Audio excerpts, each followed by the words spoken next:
waraanni bilisummaa Oromoo liiti shaggariif haaf shaggar keessa diindu'aaf madoona dabu reef fooraliin kaasis irreef gaachanni uummata Oromoo boon tarkaa filaalessa waraan faashisti PP irra bobbarbush niggaatiin fudhate jabeessu reef diina allaatti sooraa jira. Haaluma kanaan diingadda tabajji 19 jajjabee waraan bilisummaa Oromoo zoonii giddu galeessa godin liiti shaggaraan aadaa bargaa gandiddoo mojoo jedhamu kan magaalin cinniif olaan koon giddu jiru tarkaa filaalessa ergamtoota PP orali afuriin deemaa turtirra fudhate. Orali tokko waraana jirjir waliin dhabama taasisee jira. Guyyum khaleessaan umadaa bargaa gandi deebisaan gaasaa keessa waraan PP raashin reeffaatti deemaa turtirra tarkaan fudhatinaree raashin gachisiisuun irra dhuunfatee jira. Abdiin bilisummaaf walabummaa Oromiyaa woboon tarkaan fi bobbarbush niggaatiin fudhatitti fufu guyyaa khaleessa waxabajjii 20 giddu galeessa Oromiyaa haaf shaggaraana dhaaba bootee gandoota kuyeelloo mojoo Arqochii qarreef migirmanyuu gandoota sadee waldaan geessan keessa tarkaan filaalessa tiksitoota barcumaa biyya madirra fudhate. Du'aaf madoo iddoon adabu reef foorali tokkoon akka haafat taasisuun madoo ishee amma hospitaal Finfinnee faattee jirti. Lolli bilisummaa sabichaaf taasifam cimeetti fufu. Bobbaan hirbush inni gatti fufu. Injifannoon uummata Oromoof. Godina Harargee Doobbaat murnoonni bilchiginnaa dargaggoo tokko ajjeesuun dhaga'ama. Jaalaqaafan fayyeeraa guutuu gabaa sana akka ta'an isiniif dhiyeessa. Afaan dhadhaa godhee garaa dhagaa gochuun uummata Oromoo akka baalaatti gadi ciree firfirsaa kan jiru murni impaayera Itoophiyaa of harkaa qabu bilchiginnaan godina lixaa Harargee ona Doobbaatti dargaggoo tokko ajjeesuun ibsame. Guyyaa dheengaddaa jechuun gaafa waxabajjii 2024 ona Doobbaa Raddaa Jaalalaa jedhamturra obboleessa isaa barbaadanii erga dhabaniin booda obboleessa keetu nu jalaa bade jechuun dargaggoo maqaan isaa Abdii Mikaa'el jedhamu rifaatuu tokko osoo hin qabaatiniif Oromummaa isaa qofaaf loltoonni Abiy Ahimad rasaasa itti roobsuun ajjeesanii gatu jiraattonni himan. Reeffa dargaggoo kanaas hanga gabaasni kun qindaa'etti sababa loltoota sirnichaan kan hin awwaalamin ture ta'uu jiraattonni araddicha itti dhiyeenyaan beekan raata biyyoolessa Oromiyaatti himan. Murni bilchiginnaa gocha suukanneessaa kana raawwatan milishoota maqaan isaanii Muusaa Durrii, Abdallaa Nuuree, Abrahaam Hasan, Abdallaa Ammee fi Abdallaa Muhammad kanneen jedhaman dargaggoo kana ajjeesuu keessaa qooda qabaachuu dabaluun ibsan. Kana malees dogdoqqee aanicha keessaa akka hin sochoone dhorkuu isaanii itti dabaluun ibsan.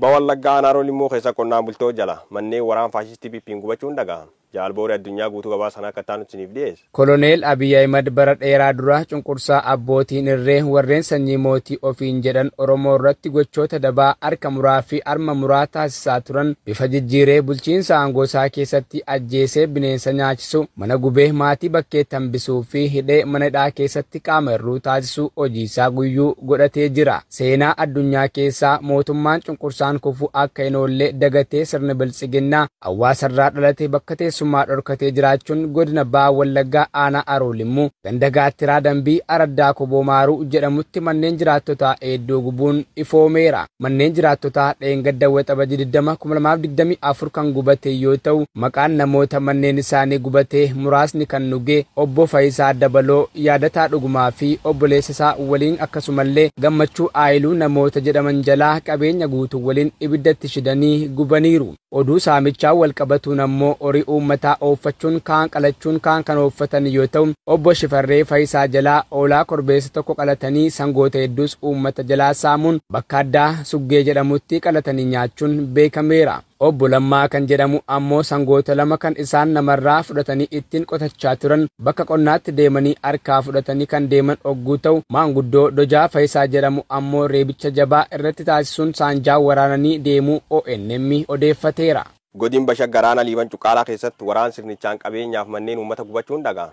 Dabalata qabna. Murniyyummaa kuffisee uummata jilbeeffachiisee hangur bubbuluun uummata Oromoo biturratti xiyyeeffate hojjetu bilchiginnaan yeroo qabeenya uummata gubu saamuuf caccabsuun gadadoota jiraataniif uummati raarsaa oola. Haaluma kanaan godin Bashaggaraana Liiban Cuqqaalaa gandu gololulluuqoo lakkoofsa 5 keessatti waxabajjii 1920 waraanni sirnicha itti bobba'uun isa waraan bilisummaa Oromoo soortan jechuun manneeniif midhaan waliin ibidditti qabsiisuun gubanii barbadeessanii jiru. Namoota manaaf qabeenyi isaanii jala gubat keessa hammaqaan dhuga'e. Fayyisaa baay'ee mallam qabeenyuma keessa dabalate akkasumas midhaan konkolaataa tokko walii abbishuu qala mallamaaf qabeenyuma keessa akkasumas midhaan konkolaataa tokko walii ayyee turgaa mallamaaf qabeenyuma keessa dabalate akkasumas midhaan konkolaataa tokko ta'u jala gubuun bakkee gatamanii jireenyi gadadoo saaxilamanii jiru jechuun jiraattonni har'aatti biyyoolessa Oromiyaatti himan. Godin Bunnoo Beddellee Aanaa Daabannaa waraanni faashisti PP finxaalee Amaara faannoo dhachiisuuf uummata dararaa jiraachuun dhaga'ama.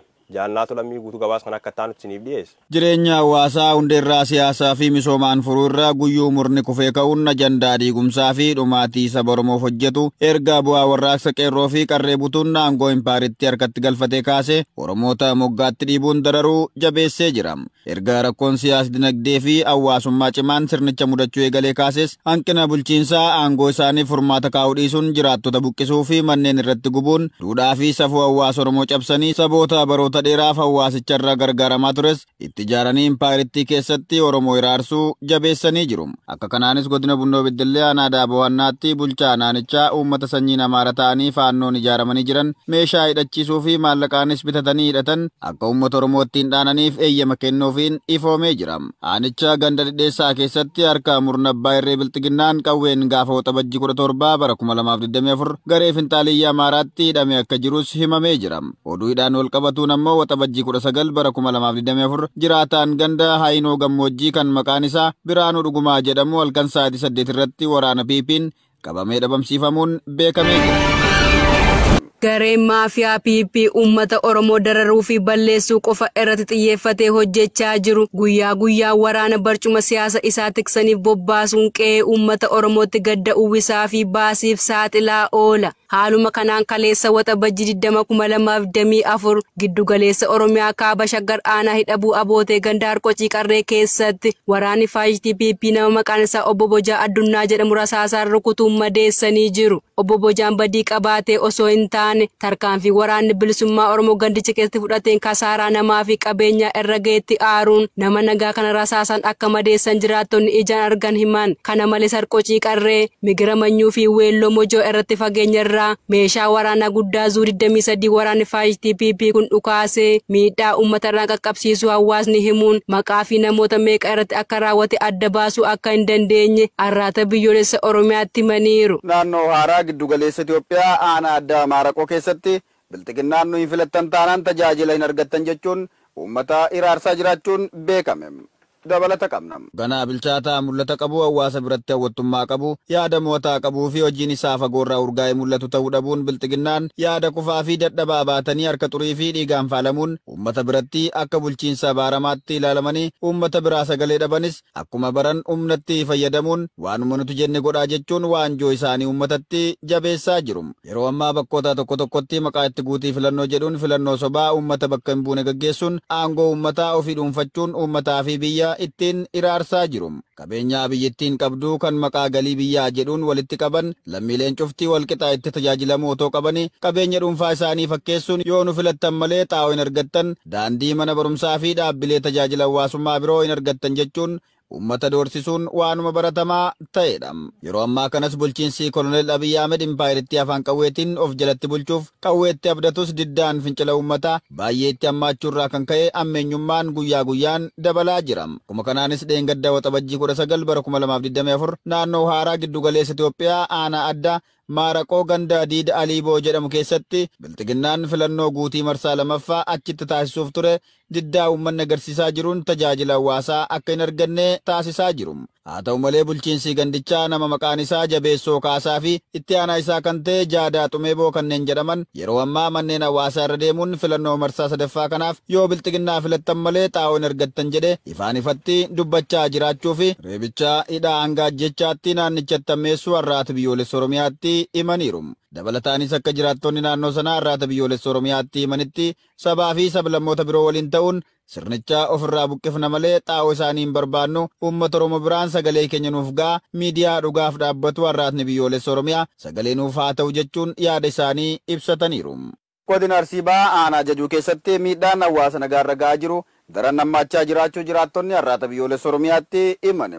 Jaalirbuu dhugaa dabalata qabdi. Waraanni maafiyaa piipii badii tokko malee qarree tokko ishee karaa deemaa jirtu waboo bira deemte jechuun qabanii reebicha hamaarraan ga'uun mana hidhaatti darbatanii jiru. Dheengadda waxabajjii 19 2024 qarree iddoon dhaloota ishee godina Arsii Bahaa aanaa Martii ganda Kabiiroo Oromoo jedhamu keessatti kan dhalatte dureetti Durii Kaawwoo jedhamtu osoo isheen dhimmaaf gara Adaamaa deemuuf magaalaa Boomsaa irraa kaatee aanaa Jajuu keessa darbuuf deemtu magaalaa Jimaateetti fuula haaraadha woboo bira deemti jechuun shakkanii erga qabaniin booda reebicha dhala namaaf hin malle irratti raawwachuun mana hidhaa keessatti dararamaa jiraachuu jiraattonni dubbatu. Shamarree kana woboo biraa ergaa fudhattee deemaa jirti jechuun hojii isheen quban qabneen yakkaa turaniiru. Akka jiraattonni jedhanitti qarreen kun nama lafas hin beekne konkolaataan keessa darbuu malee godina Arsii Bahaa aanaa Jajuu keessa jiraattee kan hin beekne ta'us nama magaalaa kana keessaa beektu nuuf himi jechuun reebaa turuu dabaluun arraata biyyoolessa Oromiyaatti himaniiru. Kibbaa lixa shaggar magaalaa Tulluu Boolloo keessatti waraanni maafiyaa PP